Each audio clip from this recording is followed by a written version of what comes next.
Quand il s'agit de la Chine, l'Occident nous parle toujours de manière très négative de ce pays. On nous donne très souvent l'impression que la Chine vient en Afrique pour voler, pour piller, pour détruire et enfin pour confisquer. L'Occident parle très souvent de Chinese trap. En français, le piège chinois. C'est-à-dire, c'est une façon de dire, les Chinois vous donnent de l'argent pour construire vos infrastructures, disant, faites ce que vous avez à faire, construisez. Mais en fin de compte, il faut nous rembourser. Et quand il faut rembourser, que vous êtes en incapacité de le faire, on vient chez vous et on ravit ce qu'on a à ravir. C'est-à-dire, on prend les mines, on prend les ports, on prend les villes pendant 99 ans. Et c'est vrai, cette histoire est déjà arrivée dans le passé. Maintenant, on va écouter ce monsieur très intéressant qui a quelques commentaires à faire par rapport à ça. Suivant. China is not holding guns to our heads and telling us that if you need assistance from me, you have to have this kind of government or that kind of government. The West insists that if you want to deal with them, you need to have a certain kind of government. They even go to the extent of determining who should be our leaders even today. So China is not imposing its model on us. Of course, China is doing things which can provide inspiration for us. China is doing things which can show us that there's another way and so on. But China has never insisted that any country, any people should copy its model. It's also important to make the point that throughout our history, China has never dropped bombs on us. Écoutez ici. All the bombs that have been dropped on us, all the guns which have been pointed at us, and which have killed our people, are guns from the West. The bombs have come from the West. They have not come from China. Indeed, throughout our history, our people have never been slaves to China. China never enslaved us. China didn't colonize us. China always stood on our side as a friend. Ce qui est important à notifier ici, c'est le fait que la Chine n'est jamais venue en Afrique pour imposer quoi que ce soit, comme il le dit. Les chefs chinois n'ont jamais écrit nulle part qu'il fallait que le reste du monde s'adapte ou adopte le concept chinois de la vie. C'est vrai, en Chine, on n'est pas tout à fait libre, ok ? En tout cas, partant d'un regard extérieur, on n'est pas tout à fait libre. Et la Chine, curieusement, ne force personne, comme le dit monsieur, à adopter leur tactique ou leur façon de vivre. La Chine, quand elle vient chez vous, elle vient ouvertement. 中非历来是命运共同体，共同的历史遭遇，共同的奋斗历程，让中非人民结下了深厚的友谊。Ils ne viennent jamais vous imposer votre façon de vivre. Ils ne viennent jamais s'impliquer dans votre façon de vivre, votre structure interne. Ça ne les regarde pas. Ils sont là pour le business. Pour le reste, c'est votre histoire. Ça ne vous regarde pas. 特色鲜明的合作共赢之路。 Contrairement à l'Occident, qui quand ils arrivent chez vous, ils vous disent directement, voilà de quoi doit être composé votre gouvernement si vous voulez qu'on travaille ensemble. Et si vous refusez, on ne travaillera pas ensemble. Et si vous y insistez, on va vous sanctionner. Écoutez encore une fois. They come with sanctions and injunctions. You do this or we sanction you. You do this or we bomb you, and so on. C'est exactement ce qui est passé au Zimbabwe, exactement dans beaucoup de pays d'ailleurs aujourd'hui. Vous travaillez comme nous, vous travaillez avec nous. Si vous n'êtes pas d'accord, ne voulez pas travailler avec nous, alors dans ce cas-là, on va vous sanctionner. Mais la Chine, par contre, quand elle arrive en Afrique, peu importe où la Chine va, elle ne vient jamais s'impliquer, ne vous dit jamais comment vous allez composer votre gouvernement, qui doit avoir des droits, les papas, maman, ça ne leur regarde pas, ils sont là pour leur business, votre structure interne vous regarde à vous. Après, bon, voilà, chacun se partage ce qu'il faut se partager. Écoutez ce qu'il a à dire. China is helping us to build that critical infrastructure which makes us independent and which promotes trade among the African people and which facilitates exchanges amongst the African people. Some of the projects that China is embarking upon in Africa are railway lines linking one African capital to the other. That is in our interest. Indeed, I like to look at the railway lines in my own country. And I look at the railway lines in my own country and they tell a story. What is the story do these railway lines tell? They always start from areas of concentration of wealth and end up in the ports. So there's a railway line from the area which has bauxite. It ends up in the port. Railway lines from areas where we have timber. It ends up in the port. Railway lines from the gold mines. They end up in the port.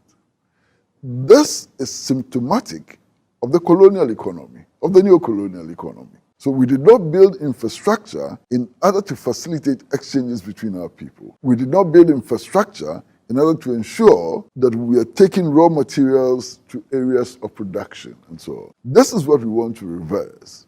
And this is what Chinese technology and Chinese finance is helping us to achieve. This is not neocolonialism. This is partnership in development. Encore une fois, il donne un point très intéressant. Les Chinois viennent en Afrique pour construire, pour bâtir et pour gagner. Les Occidentaux, par contre, sont venus pour autre chose. Regardez simplement les rails qui ont été construits par les Chinois, comparés aux rails qui ont été construits par l'Occident. Les rails construits par les Chinois sont des rails partant d'une ville à une autre. De Mombasa à Kampala, de Kampala à Nairobi, de Nairobi à Dar es Salaam. Regardez les rails construits par les colonialistes. Les rails construits par l'Occident, c'était des rails venant d'un point riche au port. D'un point riche au port. D'un point riche jusqu'aux côtes. C'est-à-dire, ce point ici, il y a beaucoup de diamants. Il y a les rails qui vont jusqu'aux côtes. D'un point riche où il y a beaucoup d'or, il y a le rail qui va jusqu'aux côtes. Un point riche où il y a le bauxite, le cassitérite, le peu importe, ça va jusqu'au port. L'objectif, c'était quoi? L'objectif, c'était le vol. L'Occident est venu en Afrique non pas pour construire, pour élaborer quoi que ce soit. Ils sont là, ils sont venus en tout cas pour détruire, pour voler. Et il dit encore, c'est ça, à l'exception de l'Afrique du Sud où les Occidentaux sont partis pour rester. Voilà pourquoi, évidemment, aujourd'hui, vous regardez l'Afrique du Sud sur le plan infrastructure. Le blanc sud-africain est venu pour rester, il n'est pas venu pour partir. Contrairement aux Français, aux Belges, tout ça là, ils sont venus pour partir. We struggled against apartheid, and apartheid is the worst form of racism. Who were the people who supported the apartheid regime? Which institutions supported the apartheid regime? It was the Western institutions. Non-governmental organizations from the West, the Western military establishment, the Western intelligence services and so on, supported apartheid. Ceux qui sont venus en Afrique du Sud avaient espoir qu'ils resteraient là pour toujours et vivraient en dominance. Et c'est jusqu'en 1994, comme le dit monsieur. Écoutez, c'est eux qui ont soutenu le régime apartheid en Afrique du Sud. Ce n'est pas les Chinois. En 1994, où beaucoup de vos enfants, d'ailleurs beaucoup de jeunes ici étaient nés déjà, il y a à peine quelques temps, déjà l'Afrique du Sud à l'époque était encore sous le joug de l'apartheid. C'est-à-dire les Noirs et les Blancs ne se mélangeaient pas. Ne pouvaient pas boire de l'eau venant de la même fontaine, ne pouvaient pas entrer dans les mêmes toilettes. C'était inacceptable, les mariages étaient illégaux entre Noirs et Blancs en Afrique du Sud. Et c'était soutenu par qui? Le régime apartheid était soutenu par qui? L'Occident. L'Occident a soutenu le régime apartheid. Et bizarrement, qui soutenait les Afros et en leur aidant à pouvoir se libérer de ce joug-là? C'est évident. Vous savez, vous allez regarder très clairement, vous remarquerez une chose très évidente. Vous regardez les films occidentaux, il y a toujours les bons et les mauvais. Hein? Les acteurs bons et les mauvais. Les bons sont généralement l'Hollywood, c'est-à-dire l'Occident, les États-Unis, la France. Les méchants sont généralement qui? Les Russes, les Chinois et les Vietnamiens. Donc on vous a déjà préparé mentalement qui est bien, qui est mauvais. Mais donc quand la situation se présente sur le plan visuel, sur le plan réel, votre subconscient vous rappelle que dans les films, vous avez vu, les Américains sont les biens, les Chinois et les Russes sont les mauvais. Est-ce la réalité? Ce n'est pas ça. On February 24, 1966, the Central Intelligence Agency of the United States of America overthrew the Nkrumah government. They actually organized the overthrow of the most prominent leader of the African people. They killed Patrice Lumumba. French, Belgium, and other Western intelligence services came together and they killed Patrice Lumumba. They dissolved his body in acid. This barbarism has never been exhibited by China. Regardez, chaque personne intègre africain qui a essayé de progresser l'Afrique a été fini. Lumumba était fini parce qu'il voulait vraiment l'évolution des Africains. Kwame Nkrumah était fini parce qu'il voulait vraiment l'évolution des Africains. Sankara était fini parce qu'il était le seul, le premier à encourager les Africains à se libérer de cette dette mondiale, cette dette ridicule. Il ne voulait pas que les Africains deviennent asservis par le besoin de quémander, de demander. Mais il a été fini parce qu'il avait ça. Le jeune, comme Magufuli, qui a travaillé dur pour son pays, n'a jamais foulé plante de son pied en Europe cherchant de l'aide. Il a reconstruit son pays avec l'argent du contribuable. Il a été fini. On le sait. Donc ce n'est pas pour dire que la Chine est meilleure ou la Chine est bien. Mais historiquement parlant, la question est simple. Qui a flagellé? Qui a tabassé? Qui a fini? C'est clair. Pour juger les gens que tu ne connais pas, qu'est-ce que tu fais? Tu regardes simplement le passé. Qui a fait quoi? N'est-ce pas? Est-ce que tu embaucherais une personne qui a déjà abusé d'une jeune fille quelque part pour prendre soin de tes petites filles? Non. Cette personne a déjà été condamnée. Vous avez deux participants.